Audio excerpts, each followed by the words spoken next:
കർത്താവിൻ്റെ നാമം വാഴ്ത്തപ്പെടുമാറാകട്ടെ.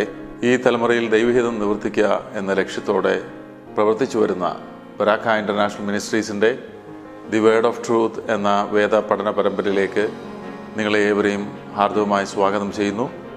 കഴിഞ്ഞ നാളുകളിൽ ഈ പ്രവർത്തന മുഖാന്തരം അനേകരുടെ ആത്മീയ ജീവിതത്തിന് ഉന്നമനം ലഭിച്ചിട്ടുണ്ട് എന്നുള്ളത് ഞങ്ങൾ മനസ്സിലാക്കുന്ന ഒരു വസ്തുതയാണ്. അനേകരുടെ പ്രാർത്ഥനാ വിഷയങ്ങളിൽ നിന്ന് പ്രാർത്ഥിപ്പാനും അനേകരുടെ ആത്മീയമായിട്ടുള്ള ചോദ്യങ്ങൾക്ക് ഉത്തരം പറഞ്ഞു കൊടുക്കുവാനും അത് അവരുടെ ആത്മീയ ജീവിതത്തിന് വളർച്ചയ്ക്ക് നിദാനമായി തീർന്നു എന്നുള്ളതും ഞങ്ങൾ മനസ്സിലാക്കുന്നു. തുടർന്നും ഈ പ്രവർത്തനം ദൈവഹിത പ്രകാരം മുന്നോട്ട് കൊണ്ടുപോകാൻ ഞങ്ങൾ കർത്താവിൽ ശരണപ്പെടുന്നു. കഴിഞ്ഞ നാളുകൾ ഈ പ്രവർത്തനത്തെ ഓർത്ത് പ്രാർത്ഥിച്ച എല്ലാ പ്രിയപ്പെട്ടവർക്കും ഞങ്ങൾ നന്ദി പറയുന്നു. ഇന്നും നമുക്ക് വേദ പഠനത്തിലേക്ക് ശ്രദ്ധ തിരിക്കാം. പാസ്റ്റർ ജെയ്സ് ജോസഫ് തുടർന്ന് ദൈവവചനം ശുശ്രൂഷിക്കുന്നതാണ്. കർത്താവിൻ്റെ നാമം വാഴ്ത്തപ്പെടുമാറാകട്ടെ.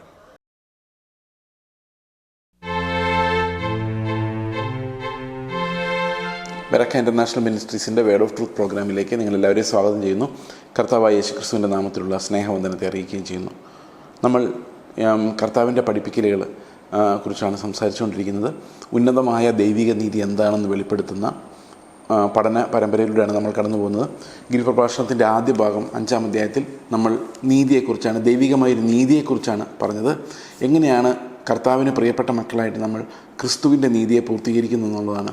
നമ്മളത് കണ്ടപ്പോഴെല്ലാം, വായിച്ചപ്പോഴെല്ലാം മനസ്സിലായത് അത് മനുഷ്യരാൽ അസാധ്യമാണ്. മനുഷ്യ പ്രകൃതത്തിനെതിരാണ്. മനുഷ്യൻ്റെ കഴിവുകൾക്കും പ്രകൃതത്തിനും അവൻ്റെ സകല റിസോഴ്സസിനും എതിരാണ്. ഒരു മനുഷ്യൻ്റെ എല്ലാ പ്രയത്നങ്ങളും അവനെ ഡിഫെൻഡ് ചെയ്യുന്നതിനും അവൻ്റെ പ്രൊട്ടക്ഷൻ, നമുക്കറിയാം നമ്മുടെ ഇന്നത്തെ ആത്മീയത മുഴുവൻ അങ്ങോട്ടാണ് പോയിൻ്റ് ചെയ്യുന്നത്.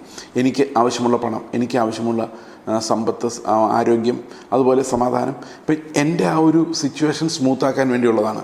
എന്നാൽ ഗിരിപ്രഭാഷണത്തിൽ പറയുന്ന നീതി നമ്മളെ സംബന്ധിക്കുന്നതല്ല, ദൈവത്തെ സംബന്ധിക്കുന്നതാണ്. അപ്പോൾ ദൈവത്തെ സംബന്ധിക്കുന്ന നീതി എന്ന് പറയുന്നത് സ്വാഭാവികമായും ദൈവത്തിൻ്റെ ശത്രുത്വത്തിൽ ജീവിക്കുന്ന മനുഷ്യന് സാധ്യമല്ല. അതുകൊണ്ട് ശത്രുക്കളെ സ്നേഹിക്കുക എന്ന് കർത്താവ് പറയുമ്പം നമ്മുടെ ഉള്ളിൽ നിന്ന് ആ സ്നേഹം ഉണ്ടാവില്ല. അപ്പം അത് നമ്മുടെ പ്രകൃതം തന്നെ ശത്രുവിനെതിരെയാണ്. അപ്പോൾ ആ ഒരു പ്രകൃതത്തിനെതിരെയുള്ളൊരു നീതിയാണ്, മനുഷ്യ പ്രകൃതത്തിനെതിരെയുള്ളൊരു കൗണ്ടർ റൈച്ചസ്നെസ്, ഒരു എതിർ നീതിയാണ്. ശരിക്കും അത് കർത്താവിൻ്റെ ആത്മാവിനാൽ വീണ്ടും ജനിച്ചവർക്കല്ലാതെ ആരെക്കൊണ്ടും സാധ്യമാവുകയില്ല. ഈ വീണ്ടും ജനിക്കുക എന്ന് പറയുന്നതും ആത്മീകമായി ജനിക്കുക, ആത്മാവിൽ ദൈവത്തിൻ്റെ മക്കളായി ജനിക്കുന്ന അവർക്ക് മാത്രമേ, വിശ്വാസത്താൽ മാത്രമേ ഈ ഒരു നീതിയിലേക്ക് നോക്കാൻ സാധിക്കുകയുള്ളൂ. ഇത് ഉന്നതമായ ദൈവനീതിയുടെ ഒരു വിവരണമാണ് നമ്മൾ 5-ാം അധ്യായത്തിൽ കാണുന്നത്. എന്നാൽ 6-ാം അധ്യായത്തിലേക്ക് വരുമ്പോൾ ആ നീതിയുടെ വേറൊരു മുഖമാണ് നമ്മൾ കാണുന്നത്. 6-ാം അധ്യായത്തിൽ ദൈവികമായ ആത്മീകത എന്താണെന്നുള്ളതാണ്. എന്താണ് ദൈവികമായ ആത്മീകത? എന്താണ് ശരിക്കുള്ള സ്പിരിച്വാലിറ്റി? ശരിക്കുള്ള സ്പിരിച്വാലിറ്റി ദീർഘനേരം പ്രാർത്ഥിക്കുന്നതാണോ? ജൽപ്പനം ചെയ്യുന്നതാണോ? ആളുകൾ കാണുക നിങ്ങളുടെ മതത്തെ വെളിപ്പെടുത്തുന്നതാണോ? എന്താണ് ശരിക്കുമുള്ള സ്പിരിച്വാലിറ്റി എന്നുള്ളതാണ് ഇവിടെ 6-ാം അധ്യായത്തിൽ പറഞ്ഞു വരുന്നത്. Religious aspect of righteousness. എന്താണ് മതം? എന്താണ് യഥാർത്ഥ ക്രിസ്തീയ മതം? എന്താണ് അവിടെ പറയുന്ന ചില കാര്യങ്ങൾ നമ്മൾ കഴിഞ്ഞ ദിവസം കണ്ടത്. നമ്മൾ രഹസ്യത്തിൽ, സ്നേഹത്തിൽ കൊടുക്കുന്ന ദാനങ്ങൾ, ഒരാൾ പോലും അറിയാതെ കൊടുക്കുന്ന ദാനങ്ങൾ, അത് ആന്തരികമായി നമുക്ക് കർത്താവിനോട് സ്നേഹം ഉണ്ടെങ്കിൽ മാത്രമേ അങ്ങനെ ചെയ്യാൻ പറ്റുള്ളൂ. അതുപോലെ മനുഷ്യർക്ക് വിളങ്ങേണ്ടതിന് ചെയ്യാതെ രഹസ്യമായി ഉള്ള പ്രാർത്ഥനകൾ, മനുഷ്യർക്ക് വിളങ്ങേണ്ടതിന് വേണ്ടി ഒരിക്കലും പ്രാർത്ഥിക്കാതിരിക്കുക എന്നുള്ളതാണ്. അതായത് വേറൊരാൾ കാണാൻ വേണ്ടി പ്രാർത്ഥിക്കാതിരിക്കുക, വേറൊരാൾ കേട്ട് അപ്രീഷിയേറ്റ് ചെയ്യാൻ വേണ്ടി പ്രാർത്ഥിക്കാതിരിക്കുക. പലപ്പോഴും ഞാനിങ്ങനെ പലരും ചോദിക്കുന്നവരുണ്ട്, ഞാൻ പ്രാർത്ഥിച്ചത് എങ്ങനെയുണ്ടായിരുന്നു? നിങ്ങൾ അങ്ങനെ മനസ്സിൽ ചിന്തിച്ചിട്ടുണ്ടോ? ഇത്ര ആൾക്കാരുടെ മുമ്പിൽ പ്രാർത്ഥിക്കുമ്പോൾ ഞാൻ പ്രാർത്ഥിച്ചത് ശരിയായോ, പ്രാർത്ഥിച്ചത് എങ്ങനെയുണ്ടായിരുന്നു എന്ന് ചിന്തിച്ചിട്ടുണ്ടോ? നിങ്ങൾ മനുഷ്യരുടെ മുമ്പിൽ വിളങ്ങാൻ ശ്രമിക്കുകയാണ്. ശരിക്കും നിങ്ങൾ എങ്ങനെ പ്രാർത്ഥിച്ചാലും പിതാവിൻ്റെ മുമ്പിലാണ്, പിതാവാണത് കേൾക്കുന്നത്. ചുറ്റുമുള്ളവർ കേൾക്കാൻ വേണ്ടി അല്ല നമ്മൾ പ്രാർത്ഥിക്കുന്നത്. അതിനകത്തൊരു പ്രൈവസി ഉണ്ട്. Prayer is A personal thing. നമ്മൾ പ്രാർത്ഥിക്കുന്നവരാണെന്ന് മറ്റുള്ളവർ അറിയണമെന്ന് ഒരു നിർബന്ധവുമില്ല. പക്ഷെ നമ്മൾ കർത്താവിൻ്റെ ജീവൻ ഉള്ളവരാണ് എന്നെല്ലാവരും അറിയണം. ആ വെളിച്ചം എല്ലാവരുടെ മുമ്പിൽ ശോഭിക്കണം. ഇതെന്താ സംഭവിച്ചിരിക്കുന്നത്? ശരിക്കും നമ്മുടെ നീതി പ്രവൃത്തികൾ മനുഷ്യർ കാണേണ്ടതായിരുന്നു. പക്ഷെ ഇന്ന് അവർ കാണുന്നത് നമ്മുടെ പ്രാർത്ഥനകൾ മാത്രമാണ്. പ്രാർത്ഥന രഹസ്യമായി ചെയ്യേണ്ടതും നീതി പരസ്യമായി വരേണ്ടതുമായിരുന്നു. എന്ന് പറഞ്ഞാൽ ദൈവത്തിൻ്റെ നീതി പരസ്യമായി വരേണ്ടതുമായിരുന്നു. അത് നമ്മൾ 6-ാം അധ്യായത്തിലെ രഹസ്യത്തിൽ ചെയ്യുക എന്ന് പറയുന്നതും 5-ാം അധ്യായത്തിൽ നമ്മൾ വായിച്ചപ്പോൾ കണ്ട ഒരു കാര്യമുണ്ട്. 5-ാം അധ്യായത്തിൻ്റെ 15-ാം വാക്യത്തിൽ വിളക്ക് കത്തിച്ച് പറയൻകീഴല്ല തണ്ടിന്മേൽ എത്ര വയ്ക്കുന്നത്, അപ്പോൾ അത് വീട്ടിലുള്ള എല്ലാവർക്കും പ്രകാശിക്കുന്നു. അങ്ങനെ തന്നെ മനുഷ്യർ നിങ്ങളുടെ നല്ല പ്രവൃത്തികളെ കണ്ട് സ്വർഗസ്ഥനായ നിങ്ങളുടെ പിതാവിനെ മഹത്വപ്പെടുത്തേണ്ടതിന് നിങ്ങളുടെ വെളിച്ചം അവരുടെ മുമ്പിൽ പ്രകാശിക്കട്ടെ. അപ്പം നമ്മുടെ നീതി ഒരിക്കലും വേറൊരാൾ കണ്ടിട്ട് കാര്യമൊന്നുമില്ല. പക്ഷെ ദൈവത്തിൻ്റെ നീതി നമ്മളിൽ പ്രവൃത്തികളായി വരുമ്പോൾ അത് വെളിച്ചമായി എല്ലാവരും കാണേണ്ടതാണ്. ദൈവത്തിൻ്റെ നീതി നമ്മളിൽ പ്രവൃത്തികളായി വരുന്നതും നമ്മുടെ നീതി നമ്മൾ സ്ഥാപിച്ചെടുക്കുന്നത് തമ്മിൽ വലിയ വ്യത്യാസമുണ്ട്. 5-ാം അധ്യായത്തിൽ ഞാൻ നേരത്തെ പറഞ്ഞ പോലെ ദൈവികമായ നീതിയാണ് കാണിക്കുന്നത്. 6-ാം അധ്യായത്തിൽ കപടമായ ആ നീതിയെക്കുറിച്ചാണ് അവിടെ സംസാരിക്കുന്നത്. മറ്റുള്ളവർക്ക് നമ്മൾ കൊടുക്കുമ്പോൾ, മറ്റുള്ളവർ കാണാൻ വേണ്ടി കൊടുക്കുന്നത്, പ്രാർത്ഥിക്കുമ്പോൾ പബ്ലിക്കായി നോട്ടീസ് അടിച്ചിട്ട് പ്രാർത്ഥിക്കുന്നത്, ഉപവാസം എടുക്കുന്നതിൻ്റെ നോട്ടീസ് അടിച്ച് വാട്സാപ്പിലും വഴികളിലെല്ലാം ഒട്ടിക്കുന്നത്, ഇങ്ങനെയുള്ള കാര്യങ്ങളെല്ലാം ഒരു കപടമായ പ്രകടമായ ആത്മീയതയാണ് കാണിക്കുന്നത്. ശരിക്കും കർത്താവ് പറഞ്ഞു, ഈ വക കാര്യങ്ങൾ രഹസ്യമാവുകയും നിങ്ങളുടെ വെളിച്ചം സകലരുടെ മുമ്പിൽ പ്രകാശിക്കുകയും ചെയ്യട്ടെ എന്നുള്ളതാണ്. ഇന്ന് ഉപവാസ പ്രാർത്ഥനകൾ വരെ ഒരു ആദായ മാർഗമായിട്ട് മാറിയിരിക്കുകയാണ് എന്നുള്ളതാണ് ഇന്നത്തെ വേദനാജനകമായൊരു കാര്യം. അപ്പോൾ ഒരു പ്രവൃത്തികൾ, അതായത് ദൈവത്തിൻ്റെ നീതിയിൽ നിന്ന് വരുന്ന പ്രവൃത്തികൾ നമുക്ക് മറച്ചു വയ്ക്കാൻ സാധിക്കില്ല. അത് വെളിപ്പെട്ടുകൊണ്ടേയിരിക്കും. ദൈവത്തിൻ്റെ നീതി നമ്മുടെ ഉള്ളിലുണ്ടെങ്കിൽ അത് തണ്ടിന്മേൽ കത്തുന്ന വിളക്ക് പോലെയാണ്, മലമേലിരിക്കുന്ന പട്ടണം പോലെയാണ്. എന്നാൽ 6-ാം അധ്യായത്തിൽ കർത്താവ് പറയുന്നത്, നിങ്ങൾ ഒരു കാര്യം ശ്രദ്ധിക്കണം, ഒരിക്കലും നിങ്ങളുടെ നീതി മറ്റുള്ളവരുടെ മുമ്പിൽ പ്രദർശിപ്പിക്കുന്ന രീതിയിലേക്ക് വരരുത് എന്ന് പറഞ്ഞു കഴിഞ്ഞാൽ, പ്രവൃത്തികളല്ല വെളിയിൽ കാണുന്നത്, ഒരു നീതിയാണ് വെളിയിൽ കാണുന്നത്. മനുഷ്യരെ സംബന്ധിച്ച് മനുഷ്യരുടെ പ്രവൃത്തികൾ എന്ന് പറഞ്ഞാലും അതൊരു നീതിയെ, സ്വന്തം നീതിയെ വെളിപ്പെടുത്താൻ വേണ്ടിയാണ്. ഈ സ്വന്തം നീതിയെ വെളിപ്പെടുത്താൻ വേണ്ടിയുള്ള പ്രവൃത്തികൾ ചെയ്യരുതെന്നാണ് കർത്താവ് പറയുന്നത്. ദൈവത്തിൻ്റെ നീതി പ്രവൃത്തികളായി വെളിയിൽ വരുമ്പോൾ അതൊരു സ്വാഭാവിക ജീവൻ്റെ ഭാഗമായിരിക്കും. എന്നാൽ മനുഷ്യനീതി വെളിയിൽ വരുമ്പോൾ അത് ആ പ്രവൃത്തികളിലൂടെ മാത്രം വെളിപ്പെടുന്ന ആ നീതി മാത്രം പ്രവൃത്തികളിലൂടെ വെളിപ്പെടുന്ന ഒരവസ്ഥയായിരിക്കും. ഒരുപക്ഷെ നിങ്ങൾക്ക് ഞാൻ പറഞ്ഞാൽ മനസ്സിലായിട്ടുണ്ടാവില്ല. ഞാനൊരു ചെറിയ എക്സാമ്പിൾ പറയാം. നിങ്ങൾക്കൊരു ബർത്ത്ഡേയോ വെഡ്ഡിങ് ആനിവേഴ്സറി ഒക്കെ വരുമ്പം ചില ആൾക്കാർ ചെയ്യുന്നൊരു പണിയാണ് ഈ അനാഥശാലകൾക്ക് ആഹാരം കൊടുക്കുക. അനാഥശാലയിലുള്ള ആളുകൾക്ക്, പിള്ളേർക്ക് അല്ലെങ്കിൽ പ്രായമായവർക്ക് ആഹാരം കൊണ്ടുപോയി കൊടുക്കുക. നിങ്ങൾ പലരും ചെയ്തിട്ടുണ്ടാവും. ഇതിനകത്ത് ഒരു നീതി പ്രവൃത്തിയുണ്ട്. നീതി പ്രവൃത്തി എന്താണെന്ന് വെച്ച് കഴിഞ്ഞാൽ, നിങ്ങളല്ലാത്ത സമയങ്ങളിൽ ഒരുപക്ഷെ അങ്ങനെ കൊടുക്കുന്ന ആളായിരിക്കില്ല. ഈ ഒരു സമയത്ത് മാത്രമായിരിക്കും കൊടുക്കുന്നത്. ഒരു 1-2 വർഷങ്ങൾക്ക് മുമ്പ് ഒരു മനുഷ്യനോട് പറഞ്ഞു, ഒരു മനുഷ്യനിങ്ങനെ വളരെ നിർധനരായ കുറച്ച് ആളുകൾ താമസിക്കുന്ന ഒരു അനാഥശാലയിലേക്ക് കുറച്ച് ഫുഡുമായിട്ട് പോകുമായിരുന്നു. ഫുഡുമായിട്ട് പോകുന്ന വഴിക്ക് വഴിയിലൊരുത്തൻ വളരെ തളർന്ന് ഒരു നേരത്തെ ആഹാരം കഴിച്ചിട്ട് കുറേ നാളായി എന്ന് പറയുന്ന പോലെ വളരെ ഫാമിഷ്ഡ് ആയിട്ടുള്ള ഒരാൾ വഴി നിൽപ്പുണ്ടായിരുന്നു.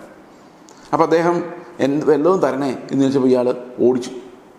ഇല്ലില്ല, ഒന്നുമില്ലെന്ന് പറഞ്ഞു. കാരണം അയാളുടെ പരിപാടി ആ ഒരു പ്രവൃത്തി ചെയ്യുക എന്നുള്ളത് മാത്രമാണ്. അയാളുടെ ഉള്ളിൽ ഇവരോട് ആരുടെ സ്നേഹമില്ല. സ്നേഹമില്ലാതെ തന്നെ ഒത്തിരി പ്രവൃത്തികൾ ചെയ്യാൻ പറ്റും മറ്റുള്ളവർ കാണുക. അപ്പോൾ ആ നേർച്ച കംപ്ലീറ്റ് ചെയ്യുക, അങ്ങനത്തെ പ്രവൃത്തികളാണ് മനുഷ്യരുടെ പ്രവൃത്തികൾ എന്ന് പറയുന്നത്. It does not come from genuine love. അപ്പോൾ ഈ മനുഷ്യനെ കാണുമ്പോൾ അയാൾ അവിടെ കൊടുത്തിരിക്കുന്നത് അതാണ് അയാളുടെ സംബന്ധിച്ച പ്രവൃത്തി. It's not love but it is actions. ആ നീതി എന്ന് പറയുന്നത് തന്നെ കുറേ പ്രവൃത്തികളാണ്, അകത്തുനിന്ന് വരുന്ന ഒരു ഇമോഷനല്ല. എന്നാൽ ദൈവത്തിൻ്റെ നീതി അങ്ങനെയല്ല. ദൈവത്തിൻ്റെ നീതി അകത്തുനിന്ന് വരുന്ന ജീവനാണ്. ആ ജീവനിൽ നിന്ന് വരുന്ന പ്രവൃത്തികൾ സ്വാഭാവികമാണ്. അത് നമ്മൾ സൃഷ്ടിച്ചെടുക്കുന്നതല്ല. അത് നമ്മുടെ സ്വഭാവത്തിൽ നിന്ന് സ്വാഭാവികമായി ഉണ്ടാകുന്നതാണ്, ദൈവികമായ സ്വഭാവത്തിൽ നിന്ന്.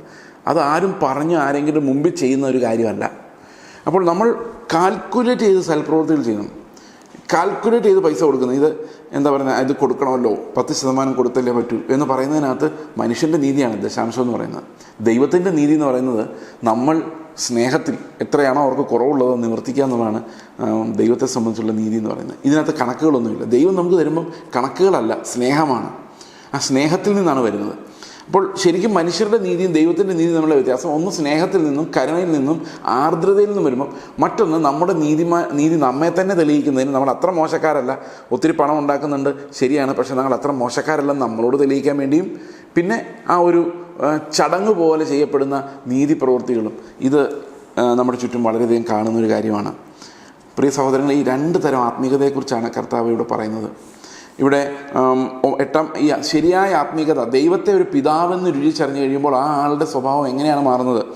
9-ാം വാക്യം പറയുന്നു, നിങ്ങൾ ഈ വണ്ണം പ്രാർത്ഥിപ്പിൻ, സ്വർഗസ്ഥനായ ഞങ്ങളുടെ പിതാവേ, നിൻ്റെ നാമം വിശദീകരിക്കപ്പെടണമേ. പ്രേയറിലുണ്ടാകുന്ന വലിയൊരു ഷിഫ്റ്റ് അത് ഇന്നും നമ്മുടെ ചുറ്റുമുള്ളവർക്ക് ആപ്ലിക്കബിളാണ്. നമ്മൾ എക്സ്റ്റംബറി പ്രാർത്ഥിക്കുന്ന ആൾക്കാരാണല്ലോ ഒത്തിരി പേരും. അതായത് ദൈവത്തോട്, ദൈവമേ ഞങ്ങളെ സഹായിക്കണം, എഴുതി വെക്കാത്ത പ്രാർത്ഥനകൾ, ഡയറക്റ്റായിട്ട് കർത്താവിനോട് പ്രാർത്ഥിക്കുന്ന, നേരിട്ട് പിതാവെ എന്ന് അഡ്രസ്സ് ചെയ്യുന്ന പ്രാർത്ഥിക്കുന്ന ആളുകളാണല്ലോ നിങ്ങളിൽ മിക്ക ആളുകളും. അതിനൊരു പാറ്റേൺ കർത്താവ് തരികയാണ്. എന്താണ് ആ വലിയ ഷിഫ്റ്റ്? ഇവിടെ ഞങ്ങൾക്ക് വേണ്ട ആഹാരം ഞങ്ങൾക്ക് തരണമേ എന്നുള്ള ഒരൊറ്റ വാക്കല്ലാതെ നമ്മുടെ ഭൗതികമായൊരു വിഷയത്തെക്കുറിച്ചും ഈ പ്രാർത്ഥനയിലില്ല. ഞങ്ങൾക്ക് വേണ്ട ആഹാരം ഇന്ന് ഞങ്ങൾക്ക് തരണമേ എന്ന് പ്രാർത്ഥനയ്ക്കകത്ത് തന്നെ ആത്മീയതയാണ്. കാരണം ഞങ്ങളാണ് കർത്താവെ ഞങ്ങൾക്ക് ആഹാരം തരണമെന്നാണ്. ഈ ഞങ്ങൾ ആരാണ്?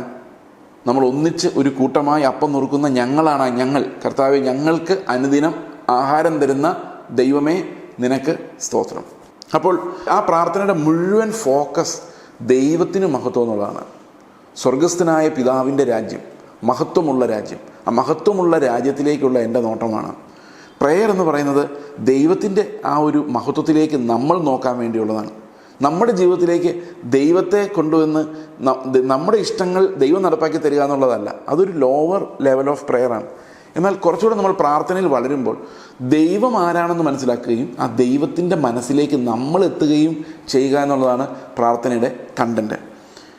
ഈ പ്രാർത്ഥനയെക്കുറിച്ച് ഒത്തിരി വിശദമായ പഠനങ്ങൾ നടന്നിട്ടുള്ളതാണ്. ഞാൻ ഇതിനെക്കുറിച്ച് അധികം വിശദീകരിക്കുന്നില്ല. എങ്കിലും ഇവിടെ പറയുന്നത്, നിങ്ങൾ ഇവണ്ണം പ്രാർത്ഥിപ്പിൻ, സ്വർഗസ്ഥനായ ഞങ്ങളുടെ പിതാവേ, നിൻ്റെ നാമം വിശുദ്ധീകരിക്കപ്പെടണമേ. ഞാൻ പ്രാർത്ഥിക്കുമ്പോൾ കർത്താവേ, നിൻ്റെ നാമം മഹത്വപ്പെടണം. ഞാൻ നിന്നെ പിതാവേ എന്ന് വിളിക്കുമ്പോൾ നിനക്ക് ലജ്ജ തോന്നരുത്. ഇതെൻ്റെ മകനാണ് എന്ന് പറയുന്നതിൽ നീ സന്തോഷിക്കണം. കാരണം അതുപോലെ നിൻ്റെ നാമം മഹത്വപ്പെടുത്താൻ എൻ്റെ വിശ്വാസത്താൽ സാധിക്കണം. നിൻ്റെ നാമം ഞാൻ നിമിത്തം കളങ്കിതമാകരുത്. ഞാനൊരു ദൈവവേലക്കാരനാണെന്ന് പറഞ്ഞ് ഞാൻ എനിക്കിഷ്ടമുള്ളതുപോലെ ജീവിച്ചിട്ട് കർത്താവിൻ്റെ പേര് പറയുമ്പം ആൾക്കാർ പറയരുത്, കർത്താവിൻ്റെ പേരും പറഞ്ഞ് കുറേ എണ്ണം ഇറങ്ങിയിട്ടുണ്ട്, ഇതുകൊണ്ട് അവനൊക്കെ സുവിശേഷ വേലയ്ക്ക് ഇറങ്ങിയിട്ട് എന്തുമാത്രം സമ്പാദിക്കുന്നത്. ഇങ്ങനെയുള്ളൊരു ദുഷ്പേര് ദൈവത്തിൻ്റെ മക്കളെന്നുള്ള പേരിൽ നമ്മൾ കാണിക്കരുത്. നിങ്ങൾ ഇവണ്ണം പ്രാർത്ഥിപ്പിൻ, സ്വർഗസ്ഥനായ ഞങ്ങളുടെ പിതാവേ, നിൻ്റെ നാമം വിശദീകരിക്കപ്പെടണമേ. അപ്പോൾ പ്രാർത്ഥിക്കുമ്പോൾ എപ്പോഴും നമ്മൾ ശ്രദ്ധിക്കേണ്ട ഒരു കാര്യം, ഏറ്റവും പ്രധാനം ദൈവത്തിൻ്റെ നാമം വിശദീകരിക്കപ്പെടുക എന്നുള്ളതാണ്. ഇത് കുറച്ചും കൂടെ നമ്മൾ അവസാനത്തെ ആ വാക്യം കൊണ്ട് നോക്കാം. 13-ാം വാക്യത്തിൽ ഇങ്ങനെ പറയുന്നു, രാജ്യവും ശക്തിയും മഹത്വവും എന്നേക്കും നിനക്കുള്ളതാണ്. അപ്പോൾ നിൻ്റെ നാമം മഹത്വപ്പെടണം, ആ മഹത്വം നിനക്കുള്ളതാണ്. നിൻ്റെ നാമം വിശദീകരിക്കപ്പെടണം, ആ വിശുദ്ധി നിൻ്റേതാണ്. Your name shall be hallowed, sanctified. അതെങ്ങനെയാണ് എൻ്റെ പ്രാർത്ഥനയിലൂടെ ദൈവത്തിന് മഹത്വം ഉണ്ടാകുന്നത്? ഇപ്പോൾ ഉദാഹരണത്തിന് എനിക്കൊരാളൊരു ഷർട്ട് തന്നു എന്ന് വിചാരിച്ചോ. ഈ ഷർട്ട് ഇട്ടുകൊണ്ട് നടക്കുമ്പോൾ ഒരാൾ ചോദിക്കും, നല്ല ഷർട്ടാണല്ലോ എന്ന് പറഞ്ഞെന്ന് വിചാരിച്ചോ. അപ്പോൾ ഞാൻ ആലോചിക്കുകയാണ്, ആ മനുഷ്യൻ എനിക്ക് ആ ഷർട്ട് തന്നു, നല്ല ഷർട്ടായിരുന്നു. അപ്പോൾ മഹത്വം ആർക്കാണ്? ഈ തന്നയാൾക്കാണ്. അപ്പോൾ ആ തന്നയാളുടെ സ്വത്താണത്, തന്നയാൾ എനിക്ക് തന്നതാണ്. അപ്പോൾ മഹത്വം അതിനാണ്, അയാൾക്കാണ്. നമ്മൾ ഈ ലോകത്തിലൊരു വസ്തുവിന് മഹത്വം എന്ന് പറഞ്ഞു കഴിയുമ്പം അതിൽ നമ്മൾ ഓവറായിട്ട് സന്തോഷിക്കുമ്പം മഹത്വം ആർക്കാണ് പോകുന്നത്? ഈ ലോകത്തിൻ്റെ പ്രഭുവിനാണ് പോകുന്നത്. അപ്പോൾ നമ്മുടെ പ്രാർത്ഥനയിലൂടെ അത് നടന്നു, ഇത് നടന്നു, പ്രാർത്ഥനയിൽ ദൈവം അത്ഭുതം ചെയ്തു, എനിക്ക് വീട് തന്നു, എനിക്ക് സ്വത്ത് തന്നു എന്ന് പറഞ്ഞു കഴിയുമ്പോൾ ആർക്കാണ് മഹത്വം പോകുന്നത്? മഹത്വം പോകുന്നത് ഈ സ്വത്തിനാണ്. ഇത്രയും വലിയ സ്വത്ത് കൊണ്ടെത്തുന്ന ദൈവമേ എന്നാണ് പറയുന്നത്, ഇത്രയും കാശ് തരുന്ന ദൈവമേ. അപ്പം എന്തിനാണ് ദൈവത്തോട് സ്നേഹം? ഈ കാശ് തരുന്നതുകൊണ്ടാണ്. അപ്പം മഹത്വം ശരിക്കും പണം കൊണ്ടെത്തരുന്ന ആ ഒരു പ്രോസസ്സ് നടക്കുന്നതുകൊണ്ടാണ്. എനിക്ക് ദൈവത്തോട് സ്നേഹം അതുകൊണ്ടാണ്. ഇത്രത്തോളം നടത്തിയ ദൈവമേ എന്ന് പറയുന്നത് എനിക്ക് നടക്കുക എന്നുള്ളതായിരുന്നു പ്രധാനം. എൻ്റെ കാര്യങ്ങൾ സാധിക്കുക എന്നുള്ളതായിരുന്നു പ്രധാനം. അപ്പോൾ കാര്യങ്ങൾ സാധിക്കാൻ ദൈവം എന്നെ സഹായിച്ചുകൊണ്ട് ദൈവത്തോട് എനിക്ക് സ്നേഹമാണ്. അപ്പോൾ എനിക്ക് പ്രധാനം എന്ന് പറയുന്നത് കാര്യങ്ങൾ സാധിക്കുക. അപ്പോൾ അവിടെ മഹത്വം ആർക്കാണ്? മഹത്വം ഞാൻ എന്തിനാണോ വില കൊടുക്കുന്നത് അതിനാണ് മഹത്വം. എന്തിനാണ് ഞാൻ വില കൊടുക്കുന്നത് അതിനാണ് ഞാൻ മഹത്വം കൊടുക്കുന്നത്. പ്രിയ സഹോദരങ്ങളെ, നിങ്ങൾ പ്രാർത്ഥിക്കുമ്പോൾ എന്തിനാണ് വില കൊടുക്കുന്നത്? എന്തിനു വേണ്ടിയാണ് നിലവിളിക്കുന്നത്? എന്താണ് നിങ്ങൾക്ക് ഏറ്റവും അധികം വേണ്ടത്? ഏറ്റവും അധികം വേണ്ടതിനാണ് നിങ്ങൾ ഏറ്റവും കൂടുതൽ മഹത്വപ്പെടുത്തുന്നത്. കാരണം ഇതില്ലാതെ നിങ്ങൾക്ക് പറ്റില്ല. അതിനാണ് ഏറ്റവും മഹത്വം, വാല്യൂ. ചിലർ പരീക്ഷയിൽ മാർക്ക് കിട്ടാൻ വേണ്ടിയാണ് കർത്താവിൻ്റെ പിന്നാലെ നടക്കുന്നത്, ജോലി കിട്ടാൻ വേണ്ടിയാണ്. അപ്പോൾ അതിനൊക്കെ ഒത്തിരി മഹത്വം ഉള്ളതുകൊണ്ടാണ് ഇങ്ങനെ വിടാതെ കർത്താവിനെ പിടിച്ചിരിക്കുന്നത്. ആ ഒരു സമ്പത്ത് മാമോനെ കൊണ്ടുതരുന്ന, നമുക്ക് തരുന്ന ആളായിട്ടാണ് ദൈവത്തെ കാണുന്നത്. അപ്പോൾ ശരിക്കും ദൈവം ഒരു സെർവൻ്റായിട്ട് നമ്മുടെ കൂടെ നിന്ന് നമ്മുടെ ഇഷ്ടങ്ങളെല്ലാം സാധിപ്പിച്ച് നമ്മുടെ രാജ്യത്തെ വലുതാക്കുകയാണ്. നമ്മുടെ രാജ്യം എങ്ങനെയാണ് വലുതാകുന്നത്? കുറച്ചുകൂടെ സമ്പത്ത് കിട്ടുമ്പോൾ നമ്മുടെ രാജ്യം വലുതാവും. കുറച്ചുകൂടെ എന്താ പറയുന്നത്, നല്ല പദവികൾ സമൂഹത്തിൽ കിട്ടുമ്പോൾ, മാനം കിട്ടുമ്പോൾ നമ്മുടെ രാജ്യം വലുതാവും. അപ്പോൾ ദൈവത്തിൻ്റെ രാജ്യമല്ല, നമ്മുടെ രാജ്യം വലുതാക്കാൻ വേണ്ടിയുള്ള പരിശ്രമങ്ങളാണ് ഇന്നത്തെ പ്രാർത്ഥനകൾ.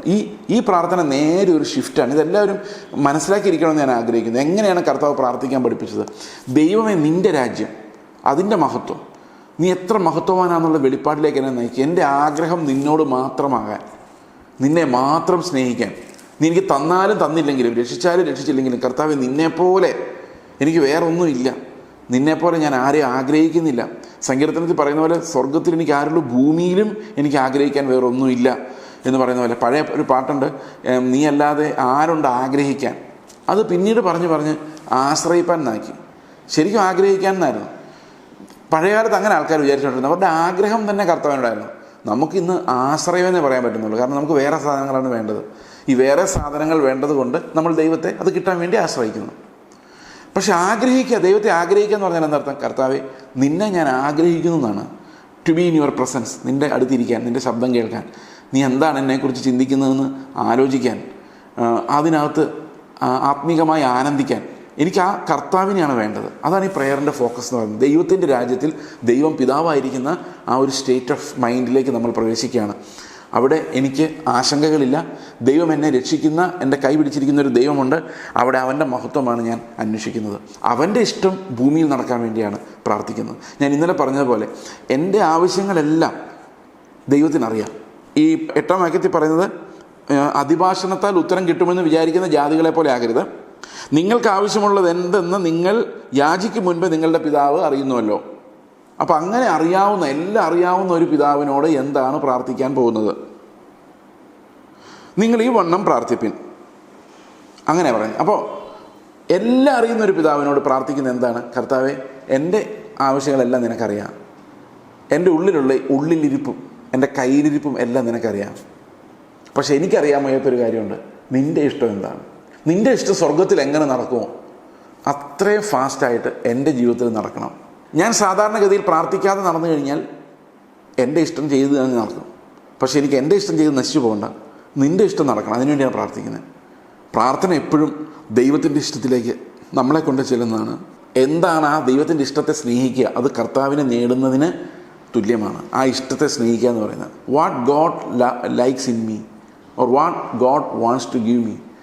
എനിക്ക് എൻ്റെ ജീവിതത്തിൽ എന്ത് ഹിതമാണ് ദൈവത്തിനുള്ളത്? What is his will? ആ വില്ലിൽ ഞാൻ ആനന്ദിക്കുകയാണ്. അതാണ് ഈ പ്രാർത്ഥനയുടെ ഒരു പൊരുൾ എന്ന് പറയുന്നത്. ഇവിടെ പറയുന്നത് പരീക്ഷയിൽ ഞങ്ങളെ കടത്തരുത്. യാക്കോബിൻ്റെ ലേഖനത്തിൽ പറയുന്നത് പരീക്ഷ സഹിക്കുന്ന മനുഷ്യൻ ഭാഗ്യവാൻ. ഇവിടെ പറയുന്നത് പരീക്ഷയിലേക്ക് കടക്കരുത്. അപ്പം ഭാഗ്യമാണ് പരീക്ഷ, പക്ഷെ കടത്തരുത്. എന്തുകൊണ്ടാണ് അങ്ങനെ പ്രാർത്ഥിക്കുന്നത്? പരീക്ഷയിൽ അകപ്പെടുന്ന മനുഷ്യൻ ഭാഗ്യവാനാണ്. പ്രലോഭനത്തിലായാൽ പോലും അതിൽ നിന്ന് രക്ഷപ്പെടുന്നത് ഭയങ്കര ശക്തിയാണ്. നമ്മളൊരു പ്രലോഭനം നമ്മുടെ മുമ്പിൽ വരുമ്പോൾ അതിനെ നമ്മൾ അതിജീവിക്കുന്നതോറും നമ്മൾ ശക്തരായി വരികയാണ്.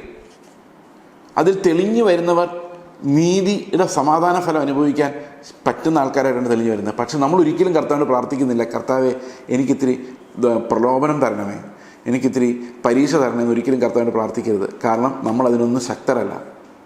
ഈ പരീക്ഷ വന്നാൽ ചെറിയൊരു പരീക്ഷ നേരിടാൻ പോലും നമുക്ക് ശക്തിയില്ല. അപ്പോൾ പിന്നെ പരീക്ഷ തരണേന്ന് പ്രാർത്ഥിച്ച് എങ്ങനെ ഇരിക്കും? തക്കത് എന്താണ്, നമുക്ക് എന്താണ്, ഏത് പരീക്ഷയിലൂടെയാണ് നമ്മൾ കടന്നു പോകേണ്ടത്, അതെങ്ങനെ കടന്നു പോകണമെന്നെല്ലാം നമ്മെ സൃഷ്ടിച്ച, നമ്മളെ വീണ്ടെടുത്ത ദൈവത്തിനറിയാം. അതുകൊണ്ട് ഞാൻ നിൽക്കുന്നു എന്ന് വിചാരിച്ച് പരീക്ഷയിൽ അകപ്പെടാൻ ഇടവരരുത്. ഞാൻ എൻ്റെ ജീവിതത്തിൽ ചെറിയൊരു അനുഭവം ഞാൻ പറഞ്ഞാൽ, വർഷങ്ങൾക്ക് മുമ്പ് ഞാൻ എൻ്റെ ഭാര്യയോട് പറഞ്ഞു, എനിക്ക് 2 കാര്യങ്ങളിൽ ഒരു വിക്ടറി ഉള്ളതുപോലെ, അതായത് ഇനി എന്നെ തെറ്റിക്കാൻ സാത്താന് സാധിക്കില്ല എന്ന് പറയുന്ന പോലെ ഒരു വിക്ടറി എനിക്ക് 2 കാര്യങ്ങളിലുണ്ട്. അതൊന്ന് സാമ്പത്തികമായ സ്ഥിതിയിലായിരുന്നു ഞാൻ അങ്ങനെ ഒന്ന് പറഞ്ഞത്. എനിക്കത് വേണമെന്നില്ല, അതിൻ്റെ മോഹമില്ല. ഞാൻ അങ്ങനെ എൻ്റെ ഭാര്യയോട് പറഞ്ഞു. അപ്പോൾ എൻ്റെ ഭാര്യ എന്നോട് പറഞ്ഞു, നിൽക്കുന്നതെന്ന് തോന്നുന്നവൻ വീഴാതിരിക്കാൻ സൂക്ഷിച്ചോളട്ടെ. ഞാനിതിങ്ങനെ മനസ്സിൽ വെച്ചോണ്ടിരുന്നു. അത് കഴിഞ്ഞൊരു പാസ്റ്ററുടെ വീട്ടിൽ ഞാൻ ചെന്ന് കഴിഞ്ഞപ്പം അവിടെ അദ്ദേഹത്തിൻ്റെ കയ്യിലിരിക്കുന്ന സാധനങ്ങളൊക്കെ കണ്ടു കഴിഞ്ഞു, ആ വീടൊക്കെ കണ്ടു കഴിഞ്ഞപ്പോൾ അദ്ദേഹം വളരെ ദാരിദ്ര്യാവസ്ഥയിൽ ജീവിച്ചിരുന്ന ഒരാളായിരുന്നു. അപ്പം ഞാനിങ്ങനെ ചിന്തിക്കുകയാണ്, എന്തുമാത്രം സുന്ദരമായിട്ടാണ് ഇവർ ജീവിക്കുന്നത് എന്നെൻ്റെ ഉള്ളിലേക്ക് ആ ഫ്ലാഷ് ഓഫ് പ്രലോഭനം കടന്നു വരുന്നത് എൻ്റെ ഉള്ളിലേക്ക് എനിക്ക് ഫീൽ ചെയ്യാൻ കഴിഞ്ഞു. അപ്പോഴാണ് എനിക്ക് മനസ്സിലായത്, ഇത് തീരുന്നില്ല ഈ പ്രലോഭനം. എപ്പോഴും മരിക്കുന്നവരെ അതിനോട് യുദ്ധം ചെയ്തുകൊണ്ടേയിരിക്കണം. ഞാൻ അങ്ങനെ ശക്തനാണെന്ന് വിചാരിക്കുന്നിടത്തൊക്കെ ഞാൻ ദുർബലനായിരിക്കാം. അപ്പോൾ വളരെ ജാഗ്രതയോടെ നമ്മൾ ഓരോ ഫീൽഡിലും ആ ജാഗ്രത നമ്മൾ പുലർത്തേണ്ട ആവശ്യമാണ്. അതായത് സമ്പത്ത് നമ്മളെ ആകർഷിക്കാതെ അത് വെറും പേപ്പർ പോലെ കാണാൻ, അതിനൊരു മനുഷ്യരുടെ മുമ്പിൽ അതിന് വില കൊടുക്കാതിരിക്കാൻ നമ്മുടെ ഉള്ളിൽ ആ പ്രലോഭനത്തെ നേരിടാനുള്ള പോരാട്ടം ജീവിതകാലം മുഴുവനുണ്ട്. അതുകൊണ്ടാണ് കർത്താവിനോട് പറയുന്നത്, കർത്താവെ എന്നെ ഇങ്ങനെയുള്ള പ്രലോഭനത്തിൽ ഉൾപ്പെടുത്തരുതേ. ഞാൻ നിൽക്കുന്നു എന്ന് തോന്നിയാൽ പോലും ദൈവം എന്നെ സഹായിക്കും, ദൈവം എന്നെ രക്ഷിക്കും, എനിക്കറിയാം. പക്ഷേ എനിക്ക് എന്നെക്കുറിച്ച് വലിയൊരു അഭിപ്രായമില്ല. കാരണം ഞാൻ ഇന്ന് നിൽക്കുന്നു എന്ന് തോന്നിയാലും നാളെ ഞാൻ സ്ലിപ്പാകാൻ സാധ്യതയുള്ള ഒരാൾ തന്നെയാണ്.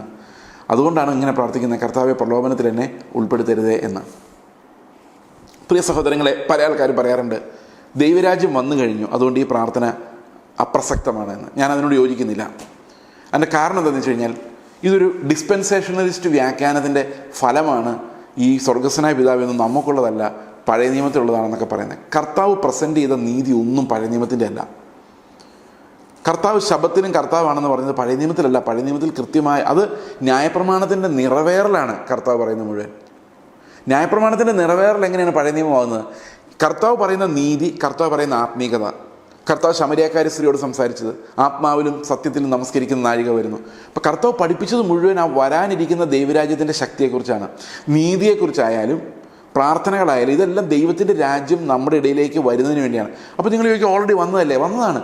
പക്ഷേ ആ രാജ്യത്തിലല്ല പലപ്പോഴും നമ്മൾ ജീവിക്കുന്നത്, നമ്മുടെ രാജ്യത്തിൽ തന്നെയാണ്. അതുകൊണ്ട് ഈ പ്രാർത്ഥന ഇങ്ങനെ തന്നെ ചൊല്ലണമെന്നല്ല, ഇങ്ങനെ തന്നെ ചൊല്ലുന്നത് ഒരു ജൽപ്പനമായിട്ട് മാറും. കർത്താവ് അതല്ല ഉദ്ദേശിച്ചത്. കർത്താവ് ഉദ്ദേശിക്കുന്ന ഇതാണ്: ഇപ്രകാരം, ഈ വണ്ണം, ഈ രീതിയിൽ പ്രാർത്ഥിക്കുവിൻ, എപ്പോഴും ദൈവത്തിന് മഹത്വം കൊടുക്കുവിൻ, അവൻ്റെ ഇഷ്ടം അന്വേഷിക്കുവിൻ. പ്രാർത്ഥനയിൽ എപ്പോഴും അവൻ്റെ ഇഷ്ടം അന്വേഷിക്കുവിൻ, അവൻ്റെ മഹത്വം അന്വേഷിക്കുവിൻ. പ്രലോഭനത്തിൽ അകപ്പെടാതിരിക്കാൻ നിങ്ങൾ പ്രാർത്ഥിച്ചുകൊണ്ടിരിക്കുവിൻ. ഇത് നമ്മൾ എല്ലാ സമയത്തും ഫോളോ ചെയ്യേണ്ട ഒരു മാതൃകയാണ്. കർത്താവിൻ്റെ രാജ്യം, അവൻ്റെ നീതി നമ്മൾ അന്വേഷിച്ചുകൊണ്ടേയിരിക്കുകയാണ്. അവൻ എവിടെയാണ് രാജാവായിരിക്കുന്നത്? എൻ്റെ ജീവിതത്തിൽ ഏത് ഏരിയയിലാണ് കർത്താവ് രാജാവായിട്ടല്ലാത്തത്? ഞാൻ എവിടെയാണ് എൻ്റെ ഡൊമീനിയൻ സ്ഥാപിച്ചിരിക്കുന്നത്? അവിടെ എല്ലാം കർത്താവിൻ്റെ രാജ്യം, അധികാരം എടുക്കണം എന്നുള്ളതാണ് ആ ഒരു പ്രധാനപ്പെട്ട കാര്യം. പ്രിയ സഹോദരങ്ങളെ, ഈ ഒരു പ്രാർത്ഥനയിലൂടെ നമുക്ക് ഒത്തിരി കാര്യങ്ങൾ പറയാനുണ്ട്. അതിനുശേഷം ഒത്തിരി കാര്യങ്ങൾ മനസ്സിലാക്കാനുണ്ട്. അതിനുശേഷം പറയുന്നൊരു കാര്യമാണ് ഇങ്ങനെയാണ്: നിങ്ങൾ മനുഷ്യരോട് അവരുടെ പിഴകളെ ക്ഷമിച്ചാൽ സ്വർഗസ്ഥനായ നിങ്ങളുടെ പിതാവ് നിങ്ങളോട് ക്ഷമിക്കും. നിങ്ങൾ മനുഷ്യരോട് പിഴകളെ ക്ഷമിക്കാഞ്ഞാലോ നിങ്ങളുടെ പിതാവ് നിങ്ങളുടെ പിഴകളെയും ക്ഷമിക്കുകയില്ല. ഇത് മാത്രമാണ് ഒരു കണ്ടീഷനായിട്ട് പ്രാർത്ഥനയ്ക്ക് ശേഷം വെച്ചിരിക്കുന്നത്. ഞാൻ ആലോചിക്കുമായിരുന്നു, പാപക്ഷമ കണ്ടീഷണലാണോ? അല്ല, ഒരിക്കലുമല്ല. ദൈവം നമ്മുടെ പാപങ്ങളെ ക്ഷമിച്ചത് നമ്മൾ പോലും അറിയുന്നതിന് മുമ്പാണ്. പക്ഷേ അപ്പോൾ എങ്ങനെയാണ് ഇങ്ങനൊരു കണ്ടീഷൻ ഇവിടെ വെച്ചിരിക്കുന്നത്? നമ്മൾ ദൈവത്തിൻ്റെ അടുത്ത് നിന്ന് പറയുകയാണ്, കർത്താവേ, ആ പ്രാർത്ഥനയിലും അതുണ്ട്, ഞങ്ങളുടെ കടക്കാരോട് ഞങ്ങൾ ക്ഷമിച്ചിരിക്കുന്നത് പോലെ, ദാറ്റ് മച്ച്, എത്രമാത്രം ഞാൻ ഞങ്ങളുടെ കടക്കാരോട് ക്ഷമിച്ചിട്ടുണ്ടോ, എന്നോട് തെറ്റ് ചെയ്തവരോട് ക്ഷമിച്ചിട്ടുണ്ടോ, അത്രയും നീ എന്നോട് ക്ഷമിക്കണമെന്നാണ്. അതൊരു ഭയങ്കര പ്രാർത്ഥനയാണ്. ഞാൻ എത്രമാത്രം എൻ്റെ സഹോദരനോട് ക്ഷമിച്ചിട്ടുണ്ടോ അത്രമാത്രം നീ എന്നോട് ക്ഷമിക്കണം. അപ്പോൾ ചിലപ്പോൾ നിങ്ങൾ പറയായിരിക്കും, അവനോടൊന്നും ക്ഷമിക്കാൻ കൊള്ളത്തില്ല, അവൻ മഹാവൃത്തികെട്ടവനാണ്, അവനോടൊന്നും ഒരു കാരണവശാലും ചോദിച്ചു പോകാൻ പറ്റത്തില്ല. അപ്പോൾ കർത്താവിന് അങ്ങനെ പറയാം, നമ്മളോടും പറയാം, നീ ഒന്നും ശരിയല്ല എന്ന് പറയാം. തീർച്ചയായിട്ടും പറയാം, അല്ലേ? ദൈവത്തിന് തീർച്ചയായിട്ടും നമ്മൾ നോക്കി അങ്ങനെ പറയാം. പക്ഷേ കർത്താവിനെ പറയുന്നില്ല. അപ്പോൾ ദൈവത്തിൻ്റെ അടുത്ത് നമ്മൾ കരുണയ്ക്കായി യാചിക്കുകയാണ്. കർത്താവേ, ഞങ്ങളുടെ കരുണ ചെയ്യണമേ, ഞങ്ങൾ പാപിയാണ്. അപ്പോൾ വേറൊരു പാപി അടുത്ത് കാണുമ്പോൾ നിങ്ങൾ എന്ത് പറയും? അവൻ പാപി, അവൻ്റെ കൂടെ ഞാൻ ഇരിക്കില്ല. അപ്പോൾ കർത്താവ് ഈ പാപിയോട് മാത്രം ക്ഷമിക്കണം, ആ പാപിയോട് അങ്ങനെ കർത്താവ് ക്ഷമിക്കില്ല. ഇതെന്താണ്? ഇതാണ് ഈ പരീശത്വം എന്ന് പറയുന്നത്. ഈ പരീശത്വം നമ്മുടെ ഹൃദയത്തിൽ നിന്ന് പോകാതെ നമുക്ക് കർത്താവിൻ്റെ പാപക്ഷമ അനുഭവിക്കാൻ സാധിക്കില്ല. നമ്മൾ വേറൊരാളുടെ എന്തുമാത്രം ക്ഷമിക്കുന്നോ അത്രയുമാണ് നമ്മൾ കർത്താവിൻ്റെ പാപക്ഷമ മനസ്സിലാക്കിയിട്ടുള്ളത്. ഇത് ശരിക്കും പാവങ്ങളെ സഹായിക്കുന്നതാണ് ക്രിസ്ത്യാനിറ്റി എന്ന് പല ആൾക്കാർ ചിന്തിക്കുന്നത്. പാവങ്ങളെ സഹായിക്കാൻ ഇഷ്ടംപോലെ നോൺ ക്രിസ്ത്യൻസും ഉണ്ട്. അക്രൈസ്തവരെ എത്രയോ പേര് ചാരിറ്റി, നല്ല ഒന്നാം തരം ചാരിറ്റി ചെയ്യുന്നുണ്ട്. ദൈവവിശ്വാസം ഇല്ലാത്ത അനേകം നിരീശ്വരവാദികൾ എത്രമാത്രം ചാരിറ്റി ചെയ്യുന്നുണ്ട്. പക്ഷെ പാപികളെ സ്നേഹിക്കാൻ കർത്താവിന് മാത്രമേ സാധിക്കുള്ളൂ. പാവങ്ങളെ സ്നേഹിക്കാൻ ലോകത്തിൽ എല്ലാവർക്കും സാധിക്കും, എന്നാൽ പാപികളെ അതാ കർത്താവ് പറഞ്ഞത്, പാവങ്ങൾ എപ്പോഴും നിങ്ങളോട് ഉണ്ട്, പക്ഷെ പാപികളോട് കരുണ കാണിക്കുന്നതാണ് ശരിക്കും നമ്മൾ എന്തുമാത്രം ക്ഷമിക്കപ്പെട്ടവരാണെന്നുള്ളതിൻ്റെ തെളിവ്. ക്രിസ്ത്യാനിയുടെ പ്രത്യേകത അവൻ പാവങ്ങളോട് കരുണ കാണിക്കുന്നുള്ള മാത്രമല്ല, അതുകൊണ്ട് തീർച്ചയായിട്ടും, പക്ഷേ പാപികളോടും അവൻ കരുണ കാണിക്കും. കാരണം എന്താണെന്ന് വെച്ച് കഴിഞ്ഞാൽ അവനാണ് അതിൽ ഒന്നാം നമ്പർ. അവൻ ക്ഷമിക്കപ്പെട്ടവനാണ്, അവൻ കർത്താവിന് മുമ്പിൽ ക്ഷമിക്കപ്പെട്ടവനായിട്ടാണ് നിൽക്കുന്നത്. നിങ്ങൾ മനുഷ്യരുടെ പിഴകളെ ക്ഷമിക്കാഞ്ഞാലോ നിങ്ങളുടെ പിതാവ് നിങ്ങളുടെ പിഴകളെയും ക്ഷമിക്കില്ല. അപ്പം ഈ ക്ഷമിക്കയില്ല എന്ന് പറയുന്നതിൻ്റെ കാരണം അങ്ങനെ നമ്മൾ ചിന്തിക്കാവൂ. അതായത് ഞാൻ എന്തുമാത്രം ക്ഷമിക്കപ്പെട്ടിട്ടുണ്ടോ അത്രയും ഞാൻ മറ്റൊരാളെയും ക്ഷമിക്കാൻ ബാധ്യസ്ഥനാണ്. This is one commandment with a condition. അപ്പോൾ ഇത് സ്പിരിച്വാലിറ്റിയുടെ ഒരു പ്രധാന ഭാഗമാണ്. എങ്ങനെ പ്രാർത്ഥിക്കണം? ഈ പ്രാർത്ഥന രഹസ്യത്തിലായിരിക്കണം എന്ന് പറയാൻ കാരണം, പിതാവിനോടൊരു പുത്രൻ പറയുന്ന കാര്യം നാട്ടുകാരെ വിളിച്ച് നോട്ടീസ് അടിച്ച് പറയേണ്ട കാര്യമില്ല. ഇപ്പോൾ ഉദാഹരണത്തിന് ഞാൻ എൻ്റെ അപ്പനോടൊരു കാര്യം പറയുന്നത്, എന്തിനാണ് നാട്ടുകാരെ മുഴുവൻ അറിയിച്ച് നോട്ടീസ് അടിക്കുന്നത്? ഞാൻ പ്രാർത്ഥിക്കുകയെന്ന് ഒരു ബന്ധമില്ലാത്ത, അല്ല ഞാൻ എൻ്റെ പിതാവിനോട് വർത്താനം പറയുകയെന്ന് ഒരു ബന്ധമില്ലാത്ത ആൾക്കാർ എന്തിനാണ് കാണുന്നത്? എന്താ അതിൻ്റെ പ്രസക്തി? അപ്പോൾ മറ്റുള്ളവരുടെ മുമ്പിൽ ഞങ്ങൾ ഉപവാസ പ്രാർത്ഥന അനുഷ്ഠിക്കുന്നു എന്ന് വേറൊരാളുടെ ഒരു അവിശ്വാസിയോട് പറയുമ്പം എന്താണ് അതിനകത്ത് പ്രസക്തി? കാരണം എൻ്റെ അപ്പനോട് ഞാൻ സംസാരിക്കാൻ പോകുമ്പോൾ അത് രഹസ്യമായിരിക്കാനാണ് ഞാൻ ആഗ്രഹിക്കുന്നത്. ഇപ്പം എത്ര നോർമൽ കാര്യമായാലും വേറെ ആൾ കേൾക്കണം എന്ന് എന്തിനാണ് ആഗ്രഹിക്കുന്നത്? അപ്പോൾ ദൈവവുമായിട്ട് നമുക്ക് കണക്ഷൻ ഉണ്ടെങ്കിൽ, ആ ഒരു യഥാർത്ഥ പിതൃപുത്ര ബന്ധമുണ്ടെങ്കിൽ നമുക്ക് പേഴ്സണലായിട്ട് സംസാരിക്കുന്നതായിരിക്കും ഏറ്റവും മനോഹരം, ഏറ്റവും സുന്ദരം. എനിക്ക് വളരെ പ്രയാസമുള്ള ഒരാളാണ് പബ്ലിക്കായിട്ട് പ്രാർത്ഥിക്കാൻ. ഞാൻ നിവൃത്തി ഉണ്ടെങ്കിൽ എൻ്റെ അടുത്തിരിക്കുന്ന ആൾ പ്രാർത്ഥിക്കാൻ പറയും. അപ്പോൾ ആൾക്കാർ പറയും, അതെ പാസ്റ്റർ പ്രാർത്ഥിക്കുമ്പോൾ അവർക്കൊരു ആശ്വാസമാണ്. എന്തിനാണ് ഇങ്ങനെ വ്യാജമായ ആശ്വാസങ്ങൾ? കർത്താവ് ആരുടെ പ്രാർത്ഥന, ഏത് മക്കളുടെ പ്രാർത്ഥനയും കേൾക്കുന്ന ദൈവമാണ്. ഏത് മക്കളുടെ പ്രാർത്ഥനയും. ഇതിനിടയിൽ മധ്യസ്ഥന്മാർ നിന്ന് ആ പ്രാർത്ഥനയെ കുത്തകയാക്കി എടുക്കേണ്ട കാര്യമില്ല. നിങ്ങളുടെ പിതാവ് തന്നെയാണ് എൻ്റെയും പിതാവ്. നിങ്ങൾ അവനെ പിതാവെന്ന് വിളിക്കുന്നുണ്ടെങ്കിൽ ഞാനും അതേ അവകാശത്തോടെ തന്നെയാണ് പിതാവെന്ന് വിളിക്കുന്നത്. പുത്രൻ്റെ നാമത്തിൽ, പുത്രൻ എനിക്ക് വേണ്ടി മരിച്ചതുകൊണ്ട് എനിക്ക് ആ പിതാവിൻ്റെ അടുത്തുള്ള അതേ ആക്സസ്, അതേ സ്നേഹം, അതേ സന്തോഷമാണ് നിങ്ങൾ അങ്ങോട്ട് ചെല്ലുമ്പോഴുള്ളത്. There is no difference. എല്ലാ മക്കളും ക്രിസ്തുവിൽ ഒരേ സന്തോഷം അനുഭവിക്കുവാൻ വിളിക്കപ്പെട്ടവരും ഒരേ അവകാശത്താൽ വീണ്ടും ജനിച്ചവരുമാണ്. അതുകൊണ്ട് തന്നെ പ്രാർത്ഥനയിൽ നമുക്ക് ദൈവത്തിന് ഒരു പക്ഷപാതവുമില്ല. ക്രിസ്തുവിൻ്റെ നാമമല്ലാതെ ഇന്ന് നിങ്ങൾ ഈ പറയുന്ന ഇടനിലക്കാരായ അനേകം ശുശ്രൂഷകരെ നിങ്ങൾ കാണും അല്ലേ? നമുക്ക് ടി വിയിലൊക്കെ കാണാമല്ലോ, അവർ പ്രാർത്ഥിക്കുമ്പോൾ ഇങ്ങനെ നടക്കുന്നു, അങ്ങനെ നടക്കുന്നു, വിടുതൽ. അവരുടെ നാമം ഉയർത്തപ്പെടേണ്ട നാമമല്ല, നമ്മുടെ ആരുടെയും നാമം ഉയർത്തപ്പെടേണ്ട നാമമല്ല. അവർ പ്രാർത്ഥിച്ചതുകൊണ്ടല്ല അത് ലഭിക്കുന്നത്. നിങ്ങൾ പ്രാർത്ഥിച്ചാലും അത് ലഭിക്കും. കാരണം എന്നാൽ സഭയ്ക്കകത്ത് ശുശ്രൂഷകളുണ്ട്, കൃപാവരങ്ങളുണ്ട്. സുവിശേഷം പറയുന്നിടത്ത് ചിലപ്പോൾ അത്ഭുതങ്ങൾ നടക്കാം. ദൈവത്തിന് ഇപ്പോഴും ഒത്തിരി സ്ഥലത്ത് അത്ഭുതങ്ങൾ നടക്കുന്നുണ്ട്. എന്നാൽ നിങ്ങളുടെ വ്യക്തിപരമായ ജീവിതത്തിൽ ഒരു കാര്യത്തിൽ നിങ്ങൾക്കൊരു ഒരു പ്രാർത്ഥനാ വിഷയമുണ്ട്, ഒരു വേദനയുണ്ടെങ്കിൽ നിങ്ങൾ പിതാവിൻ്റെ അടുത്ത് പോയി പ്രാർത്ഥിക്കുന്നത് പോലെ മനോഹരമായ വേറൊന്നുമില്ല. പിതാവിൻ്റെ അടുത്ത് നിങ്ങൾ കടന്നെല്ലാം പിതാവ് നോക്കിയിരിക്കുകയാണ്.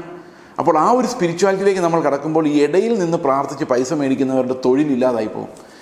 ഈ മതം സൃഷ്ടിക്കുന്നത് ഇടനിലക്കാരാണ്. എല്ലാ മതങ്ങളെയും ആ മതത്തിൻ്റെ ചട്ടക്കൂടുണ്ടാക്കി ആളുകളെ അടിമകളാക്കുന്നത് ഇടനിലക്കാരാണ്. ഞങ്ങൾ പ്രാർത്ഥിച്ചാൽ ദൈവം പ്രത്യേകമായി കേൾക്കുമെന്നൊരു ധ്വനി ഉണ്ടാക്കാൻ വേണ്ടിയാണ് ഇവർ ഈ പ്രാർത്ഥനകളെല്ലാം പബ്ലിഷ് ചെയ്യുന്നത്. ഉപവാസ പ്രാർത്ഥനകളെ പബ്ലിഷ് ചെയ്യാനുള്ള കാരണം എന്താണെന്നറിയോ? അവർ പ്രാർത്ഥിച്ച് ഉപവസിക്കുമ്പോൾ ഭയങ്കര വിടുതലാണ്. നിങ്ങളങ്ങോട്ട് ചെന്ന് കഴിഞ്ഞാൽ ദൈവം അവരുടെ ഉപവാസം കണ്ട്, അവരുടെ പ്രാർത്ഥന കണ്ട് നിങ്ങളുടെ കാര്യങ്ങൾ സാധിച്ചു തരുമെന്ന് അവർ പ്രചരിപ്പിക്കുകയാണ്. സഹോദരങ്ങളെ, അങ്ങനെ ഒരു ആത്മീയത പുതിയ നിയമത്തിലില്ല. പുതിയ നിയമത്തിൽ ഞാൻ വ്യക്തിപരമായി കർത്താവിൻ്റെ അടുത്ത് പ്രാർത്ഥിച്ചാൽ മതി. ആ പ്രാർത്ഥനയല്ല എൻ്റെ കാര്യം സാധിക്കാൻ വേണ്ടിയല്ല, ദൈവത്തിൻ്റെ ഇഷ്ടത്തിലേക്ക് ഞാൻ ചെല്ലാൻ വേണ്ടിയാണ്. ദൈവത്തിൻ്റെ ഇഷ്ടത്തിലേക്ക് എന്നെ കടത്തി വിടുന്നതാണ് പ്രാർത്ഥന എന്ന് പറയുന്നത്. ഈ ഒരു സ്പിരിച്വാലിറ്റിയിലേക്കാണ് നമ്മൾ പോകേണ്ടത്. സഹോദരങ്ങളിൽ നിന്ന് അനേകം ആളുകൾ ഈ ഇങ്ങനെയുള്ള വഞ്ചകരായ ശുശ്രൂഷകർക്ക് അടിമകളാണ്. അവർക്ക് ദൈവത്തിൻ്റെ അടുത്തേക്ക് ചെല്ലാൻ സാധിക്കില്ല. ഒരു ചർച്ചിൽ പോയി 30-40 വർഷം കഴിഞ്ഞാലും അവരപ്പോഴും പാസ്റ്ററെ പ്രാർത്ഥിക്കണേ എന്ന് പറയുന്ന ദൂരസ്ഥന്മാരായിരിക്കുന്നു. മക്കളായിരിക്കുന്നില്ല, അവകാശങ്ങളിലേക്ക് കടക്കുന്നില്ല, ധൈര്യം ഉണ്ടാകുന്നില്ല, ദൈവത്തിൻ്റെ അടുത്ത് കോൺഫിഡൻസ് ഉണ്ടാകുന്നില്ല, പിതാവേ എന്ന് വിളിക്കാൻ സാധിക്കുന്നില്ല. ഈ കപടമായ ബാഹ്യമായ ആഭരണങ്ങൾ പോലെയുള്ള അലങ്കാരങ്ങൾ പോലെയുള്ള പ്രാർത്ഥനകൾ, മനുഷ്യരെ പ്രസാദിപ്പിക്കുന്നതിന് വേണ്ടിയുള്ള പ്രകടനങ്ങൾ, ഇതിനെല്ലാം അപ്പുറത്തെ കർത്താവ് നമ്മളെ പഠിപ്പിച്ചൊരു കാര്യമുണ്ട്. അപ്പനോട് സംസാരിക്കുക, രഹസ്യമായിട്ട് സംസാരിക്കുക. നിങ്ങളുടെ ഹൃദയങ്ങളെ അവൻ്റെ സന്നിധിയിൽ പകരുക. അവൻ നിങ്ങൾക്ക് വേണ്ടി കാത്തിരിക്കുന്ന, ഓരോ നിമിഷവും മക്കൾ സംസാരിക്കാൻ വേണ്ടി കാത്തിരിക്കുന്ന ഒരു ദൈവമാണ്. ആ ദൈവത്തിന് നിങ്ങളുടെ എല്ലാ ആവശ്യങ്ങളും നിങ്ങൾ പറയുന്നതിന് മുമ്പേ അറിയാം. അതുകൊണ്ട് അവനത് നിവർത്തിച്ചോളും. അവൻ്റെ രാജ്യം അന്വേഷിക്കുക. പ്രാർത്ഥിക്കുമ്പോഴെല്ലാം ദൈവമേ നിൻ്റെ രാജ്യം, ദൈവമേ നിൻ്റെ മഹത്വം, നിൻ്റെ ഇഷ്ടം, നിൻ്റെ ഇഷ്ടം ഞങ്ങളിൽ നിറവേറണം. അതെന്തായാലും കുഴപ്പമില്ല. കയ്പായാലും കട്ടിയായാലും വേദനയായാലും എല്ലാം കർത്താവേ ഞങ്ങൾക്കത് സന്തോഷമാണ്. ഇത് നമ്മുടെ ഹൃദയത്തിൽ നിന്ന് വരണം. ഇതാണ് നമുക്ക് കർത്താവ് തരുന്ന ആ പ്രാർത്ഥനയുടെ content. This is the new spirituality. കർത്താവ് നമ്മളെ പഠിപ്പിച്ച പുതിയ ആത്മീയത, God centric righteousness, God centric spirituality. നമുക്ക് പ്രാർത്ഥിക്കാം. ഞങ്ങളുടെ സ്വർഗ്ഗസ്ഥ പിതാവേ, അങ്ങ് എങ്ങനെ നീതിമാനായിരിക്കുമോ അതുപോലെ ഞങ്ങൾക്ക് നീതിമാനാകണം. അങ്ങ് എങ്ങനെ പിതാവിനെ അനുസരിച്ച് നടന്നു, പിതാവിനോട് പ്രാർത്ഥിച്ചു, അതുപോലെ ധൈര്യത്തോടെ അങ്ങയുടെ നാമത്തിൽ പിതാവിൻ്റെ സന്നിധിയിലേക്ക് കടന്നു ചെന്ന് പിതാവേ അബ്ബ എന്ന് വിളിക്കാനുള്ള ധൈര്യം, പുത്രത്വത്തിൻ്റെ ആത്മാവിനെ അവിടെ ഞങ്ങൾക്ക് തന്നതിനായിട്ട് സ്തോത്രം. ഈ ഒരു പ്രാർത്ഥനയുടെ ആ സന്തോഷത്തിലേക്ക്, ആ നിയോഗത്തിലേക്ക് ദൈവമേ ഞങ്ങളെ നയിക്കണമേ. ഞങ്ങൾ വേറൊരാളിലേക്ക് നോക്കാതെ ഞങ്ങൾ കർത്താവിലേക്ക് മാത്രം നോക്കുവാൻ ഏകാഗ്രമായ ഒരു ഹൃദയം കർത്താവ് ഞങ്ങൾക്ക് ഓരോരുത്തർക്കും നൽകണം. കർത്താവായ യേശു ക്രിസ്തുവിൻ്റെ നാമത്തിൽ തന്നെ ആമേൻ.